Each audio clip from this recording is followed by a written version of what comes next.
walking alone in the streets at night, if we are ready to do, but we need a society who supports that and makes our mentally fit, like gives us a thought that it's always safe and all, but we are damn sure it lacks here, especially in our country, it lacks. So for example, as a man, I will never face that. Yeah. I will never walk into a situation where I am scared physically that someone might do something to me. It's just not something in my mindset. But all of you have that in common. Right? It's not even the case of night. Even during the daytime, we face the same. Yeah. So, can you be empowered if your society is not empowered? No. You sure? Yeah. What do others Sir, think? Do you think you can be empowered if your society is not empowered? No? Okay. Do you think Mahatma Gandhi was empowered? Yes, Do you think sir. he was? Yeah. Was Indian society empowered when Mahatma Gandhi was alive? Yes. Was it? We were run by the British, Not fully. Yeah. but British ruled us. And we had obviously a society that was not empowered because the British ruled us, Maharajas ruled us, we didn't rule ourselves. And then you have this man who suddenly in a completely unempowered society has gone and empowered himself completely. Would you disagree with that? But people were his strength, sir. Okay. So, suppose you put Mahatma Gandhi in a jail and he didn't see anybody, talk to anybody, would he still be empowered? But his people will fight for him. No, but suppose nobody was allowed to contact him. He was 15 years in jail. So in those days, he's sitting in the jail alone. Then he wouldn't be. Wouldn't he be? What do you think? No? No. Does everybody agree that he wouldn't be empowered? Yeah, give her.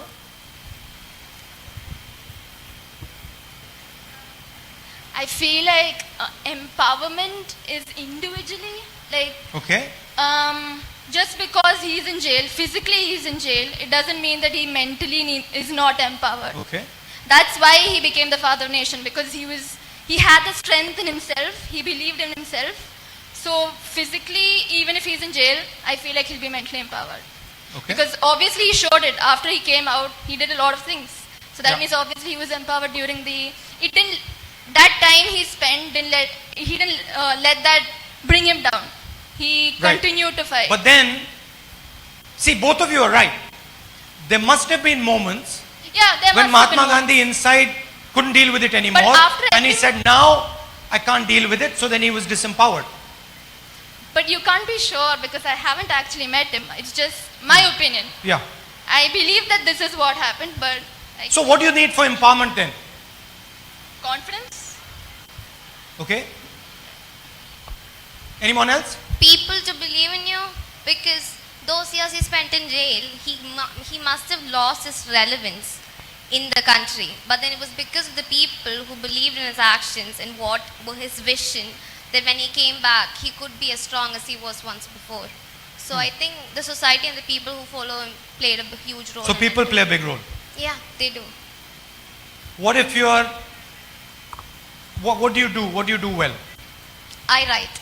You write.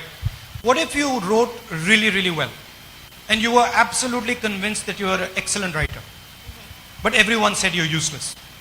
I guess that depends on that person's mental capability, because I believe that I have a strength of my own, but if people kept bashing me down again and again, I'm not sure. I've never been in that position, but it's not something a lot of people can overcome.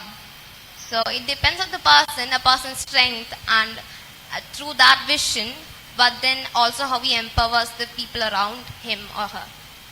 But if you were convinced, if you practiced writing every day, and you've been writing for 10, 15, 20 years, and you were convinced that what you were saying and what you were writing was good, and everybody else said it's not. If my passion in it is that strong, then Right. I believe nothing can stop me. Exactly. So, point I'm trying to make is empowerment. You can sit, you can relax. Point I'm trying to make is empowerment comes from inside. It doesn't come from outside. It is when you believe in yourself that you start to become empowered. When you falsely believe in yourself, you become arrogant. This is a different thing. Arrogance is not empowerment. Empowerment is correct belief. If she was a useless writer and she was convinced she was a good writer, right? And she didn't do any work to be a good writer, then she's not empowered, then she's arrogant. So that's to me the difference. I like that written over there. Yeah? The fear of the Lord is the beginning of wisdom. So what that is saying is wisdom begins when you're humble. So if you're accurate, if you're humble and you're observing carefully, that's the first starting point of wisdom. And from wisdom comes empowerment. Do you agree with that or no? Yes? Go on. Thank you, sir. Thank you. Can we have the next question now? Good afternoon, sir. My name is Alina. I just wanted to ask you, how do you remain optimistic when you're surrounded by negativity? So, you've seen day and night, right? What has to happen after night? The sun will rise and then it'll be day again. So, the darkest point, right? Just after the darkest point, the light starts. It has to, right? Have you ever been in a situation where it's always been dark? No, there's always been a hope of light Right? somewhere. And have you ever been in a situation where it's always light? No. No. So these are cycles, right? So when you'll have a tough time in your life, you'll have a difficult time in your life, learn from that time. That time will pass, and then you will get a better time. So it's not, it's cyclical. Thank you, sir. Can we have the next question now?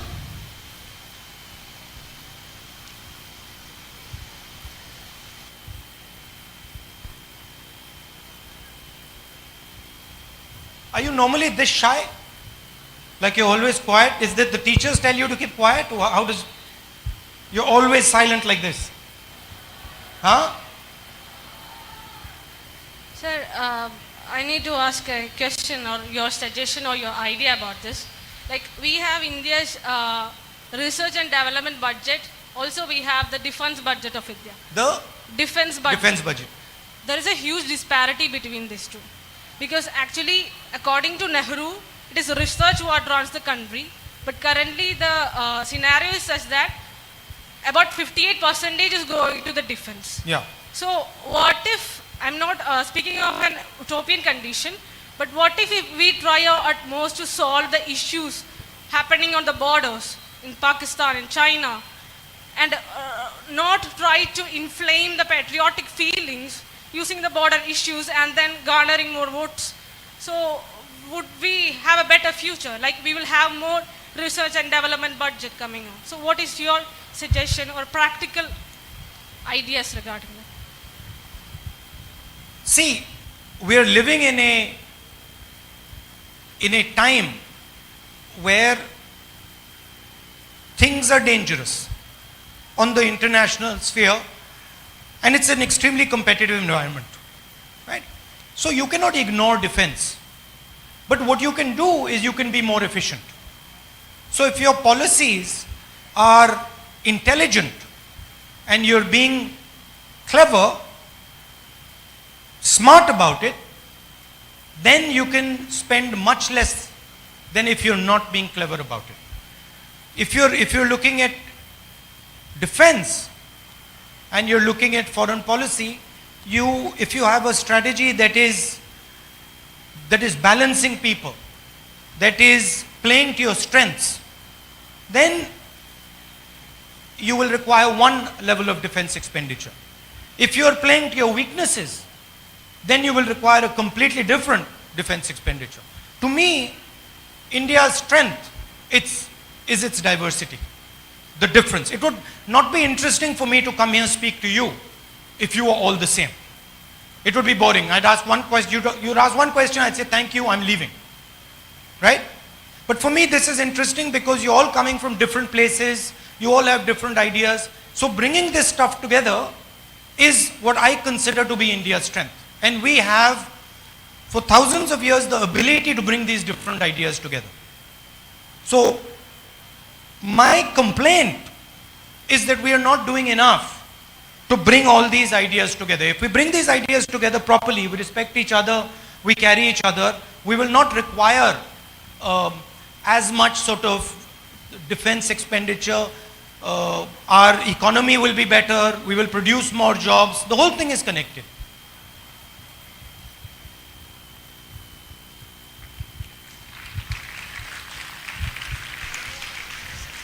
Yes, we have a person there. Yeah.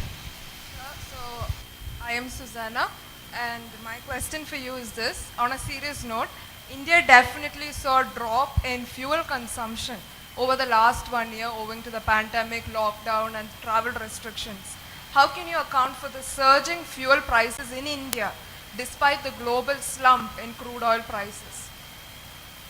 Okay. There's a technical answer, more complicated answer, and a simple one. Which one do you want? Either one. Either one?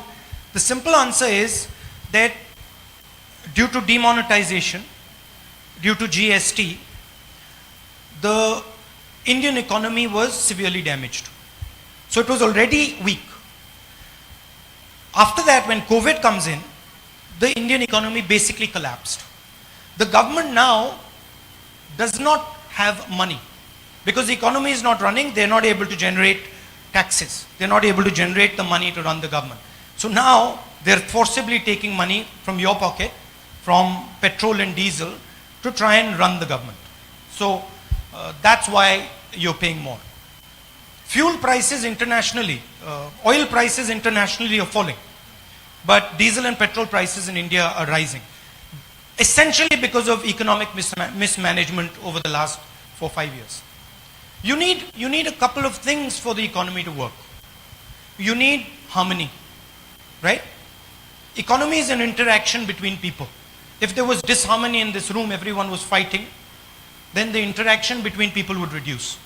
So you need harmony, you need peace and quiet, and then you need a strategy. And so that's where we are running into a problem. And by the way, this problem is going to carry on for some time because the mismanagement is quite profound and quite deep. So it's going to be difficult for India to come out of the situation we are in. It's not going to be easy. Final one last point. There are two ways, broadly, how you can start the Indian economy today. What we believe is the way to start the Indian economy is by starting consumption. Okay, by giving people money so that they start to consume things and buy things.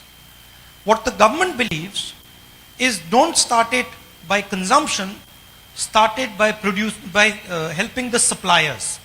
So we are saying we want to put money into people's hands so people buy stuff, and what they're saying is produce more stuff. And we're saying you can produce all you want, if people don't have the money they can't buy. So that's the difference between the two ideas, at least at the national level. Can we have the next person now? Hi, sir. Hello. My name is Prashya. My question for you is, do you think the Congress party is now in a crisis? I think India is in a crisis. And it's a very serious crisis. What is the Congress party? The Congress party is designed differently than all other political parties in India. The Congress party is essentially a conversation. It is a conversation between all the different communities, all the different religions, all the different ideas of our country. It's an ongoing discussion. And what is happening is that discussion is breaking down at the national level, right? So everybody is looking after themselves and saying, okay, I'm not going to have a conversation with the other person. So you have tension between Hindus and Muslims and Sikhs. You have tension between North India and South India. You have tension between states between different languages. So that is the glue of our country. And that conversation is what the Congress party is about. The Congress party gets into trouble when the conversation stops. When different people in India stop talking to each other, that is our, how to speak, that's our DNA, that's our blood. So when everybody stops talking, we have a problem. So our job is to start the conversation between people again. India cannot survive if the conversation in India stops. As an idea, it will not survive. If Kerala suddenly decides we are not going to talk to Tamil Nadu decides we are not going to talk to Karnataka, Karnataka decides we are not going to talk to Uttar Pradesh, India is gone. And that is the challenge that India is facing. That is this anger that we are seeing. That everybody wants to defend their idea, everybody wants to defend their language, everybody is thinking about themselves. And it's happening across the world. So you see it not only in India, you see it in America, you see it in the Western world. We're passing through this phase. But for us, it's a very interesting time because we can rebuild ourselves, we can reposition ourselves, we can rethink about what we're planning to do, and we can come out with a new idea and a new vision. So yes, it's a difficult time, but it's a hopeful time. Thank you, sir. Thank you. Hello, sir. My name is Diya Nelson. My question is in connection with her question. So what can be done to reduce the price rise in petrol and diesel? That, I mean, I'm supposed to be non-political, but that's, it's the governments that are doing it. So it's the government of India that is doing it. So you have to either get rid of the government or convince them not to raise fuel prices. It's a decision they're making. So there's not much I can do about reducing fuel prices as sitting in the opposition. Are you feeling a pinch from the fuel prices? Yeah? Tell me how. Do you ride a scooter, or your parents? How are you feeling the pinch? Yes, I ride scooters, and I think it is not affordable to the common man. So that's Yeah. why I asked sister. Sir, it is relevant in today's society. So that's. We have been told that there's time only for one last question, so can we have that, please? Can you hear me, sir? Can Yeah. you hear me? Yeah, I can hear you. Referring to a statement about your women's safety that you told us, I have heard that you have learned Aikido martial arts. As this is a women's college, can you teach us some self-defense techniques for us? Now? Yeah. Just a small self-defense technique. Teach you a small self-defense technique. Like if somebody holds a girl's hand, how can we, like? I can show you a principle. Okay. It'll take some time. Yeah, you want to see a principle? Yeah, sure. How We'll- much time do we have? 10 minutes? YouTube पर news 24 का परिवार अब 1 करोड़ का हो गया है। इस प्यार और भरोसे के लिए आपका तहे दिल से शुक्रिया।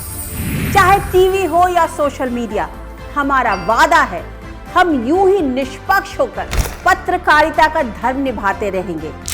यूं ही दिन रात आपके लिए सच्ची खबरें लाते रहेंगे। हम निष्पक्षता बनाए रखेंगे। बस आप अपना भरोसा बनाए रखिए और अपना साथ बनाए रखिए। एक बार फिर 1 करोड़ सब्सक्राइबर के लिए धन्यवाद। न्यूज़ 24 निष्पक्ष खबरें।